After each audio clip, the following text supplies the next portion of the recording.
You're listening to Skeptoid. I'm Brian Dunning from Skeptoid.com. Listener feedback, Cryptozoology. Any public discussion of Bigfoot or other mythical beasties always delivers plenty of emotion, some of it humorous, some of it enraged, much of it passionate.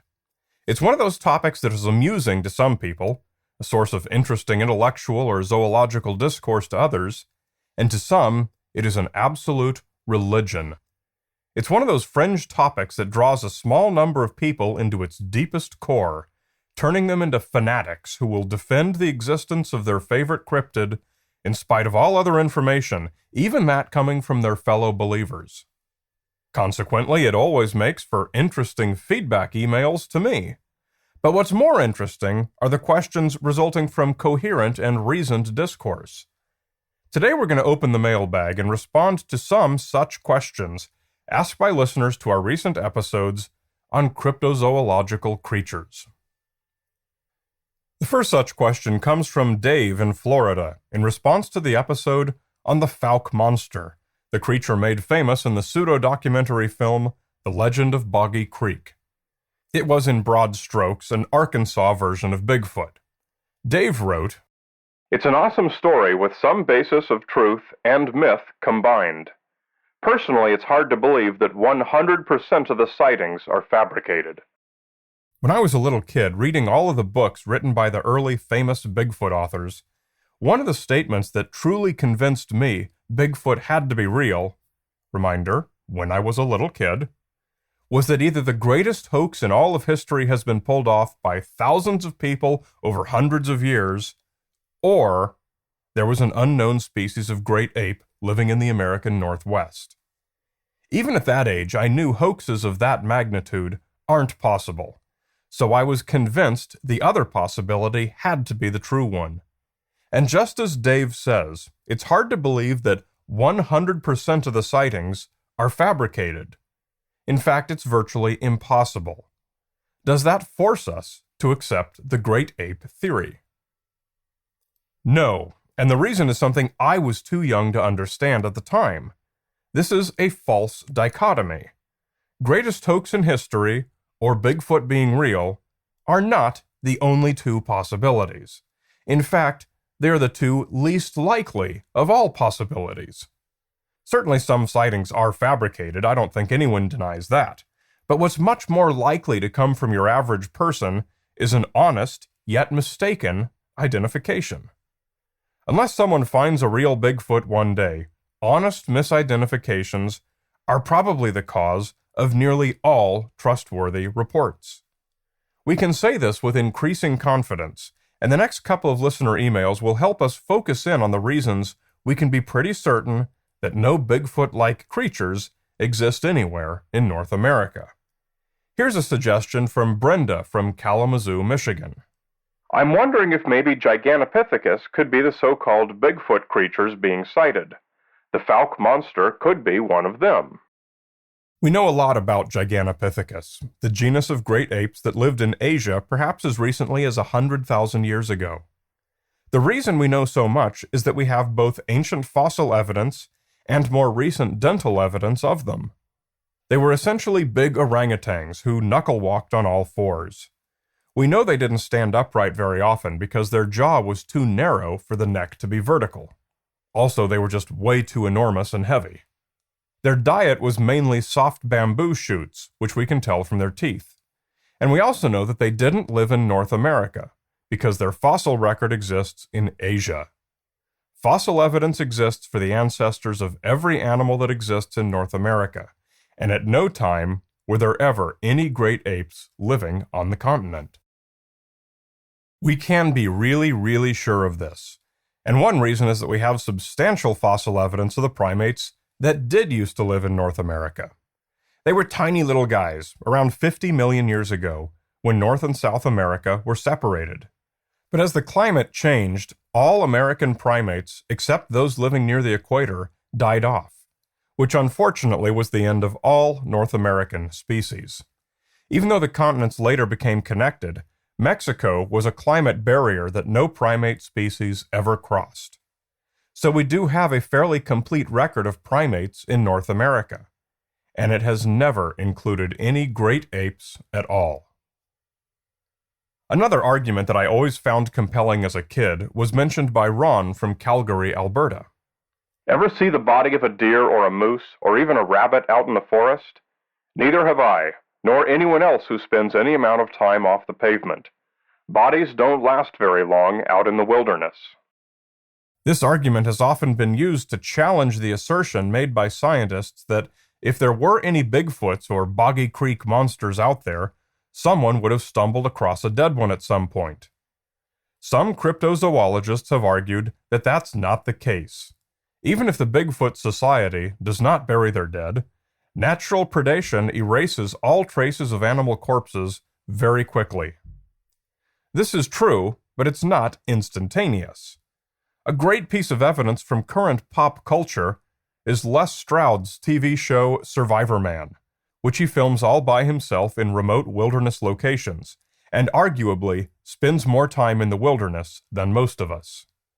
He happens across the carcasses of dead large animals all the time, and is himself a Bigfoot believer. Or do a Google image search for bear carcass, moose carcass, or any animal you want, and you'll see that we do, in fact, find the remains of all known animals in the wild naturally. In Death Valley, where I hang out, we find the bones of wild burros practically every day. Matt from Sacramento, California took issue with my episode on Delois' ape, which is really just a hoaxed 1920 photograph of a dead spider monkey propped up on a crate. We have sufficient documentary evidence to know that Delois took the picture in town when his pet monkey died, but the tall tale he invented to go along with it is what created the legend. They'd been on an oil prospecting expedition, but had been attacked by natives, and no fewer than 17 of Delois' men had been killed. The straggling survivors, including Delois himself with an arrow wound in his leg, stopped briefly to rest on the shore of a river when he claims they were attacked by the ape and shot it, then took the picture. Matt, who says he gave me a C grade for the quality of my arguments why this was implausible, said, Whether the monkey is 4.5 feet tall or 2 feet, the measurements of the scaled size of the crate remains totally reasonable. A high-res copy of the photo clearly shows the crate is 3 planks tall. These planks could easily be 3 inches to 8 inches wide, making the box between 10 inches or 25 inches tall. Neither measurement is unreasonable for a crate. Examining the high-res photo shows the area around the monkey is clearly a shoreline. Outside of a couple cut shrubs, it could be completely natural. To extrapolate from that, behind the camera is a large man-made clearing, and use that to argue against the validity of the picture is clearly a straw man. Which it is, because I didn't say that. Also, Brian notes that it's only 15 kilometers from the site of the supposed shooting to the city of La Fria, asking, how likely is it that a geology party would allow 17 men to die without simply making the short return trip to La Fria?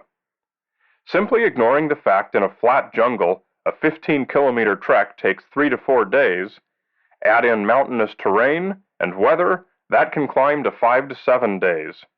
Brian is supporting his argument with invalid facts. It's flat as a billiard table west of La Fria, and even in 1920 the whole region was laced with oil roads and packing trails. La Fria was only one of dozens of oil towns in that part of Venezuela, and these prospecting trips took no more than a week or two at most. They certainly never went anywhere on foot for that long. Photos from the day show trucks, pack mules, and mule wagons. Given how easy it is to find this stuff, see the books in the references section of the episode transcript page, I felt it was implausible that Delois, having lost 17 men and running on foot for their lives from pursuing tribesmen, would have been carrying wooden crates of stuff by hand, or bothering to make a nice clearing with their machetes as a backdrop for the photo of the unfortunate monkey. Matt says my facts are invalid. I invite Matt to point out the errors from my reference materials, or produce better ones. As far as my assessment of the credibility of Delois' story, that is of course a matter of opinion, and was never presented as otherwise. On several episodes about cryptids, a few people mentioned that respected primatologist Jane Goodall has expressed her belief in Bigfoot. And so she has, though also adding there's an element of romance in her decision to believe. I had some responses to this, but I threw the question up on Twitter, and here are some of the best replies. Justin Nancy said, "She's considered to be the world's foremost expert on chimpanzees. Chimpanzees are not Bigfoots. Bigfoots are something else." Gregory Scheffler said, "Like asking a herpetologist for help studying reptoids." James Capich said, "No, unless there's some reason to consider her as such, then why should you do so?" Nerdosaurus Hex said if she's got solid evidence, that's what it's all about. Black Pig said, "No, unless she has documented pics. Expert witnesses can still be wrong, and humanoid would be outside her field of expertise." And the two honorable mentions, Leonardo Scianardo said, "How can any source of information be considered reliable when we're talking about something that's never been proven to exist?" Dumbass Media Empire said, "Nobody is a reliable source on Bigfoot. You'd need to study an actual live one." And my number one favorite, Audrey Meadowbrook, said, "I know a lot about horses, but I do not consider myself qualified to speak about unicorns." It's quite simple. There is no such thing as an expert on something that nobody has ever been able to study. So listeners, keep that feedback coming in. There's no episode I've ever done that's pleased everyone, so you've probably all got a bone to pick with me somewhere. Just probably not a Sasquatch bone you found in the forest. And two-way discourse is how we learn to understand each other. So please drop me a line or comment on the transcript page for any episode.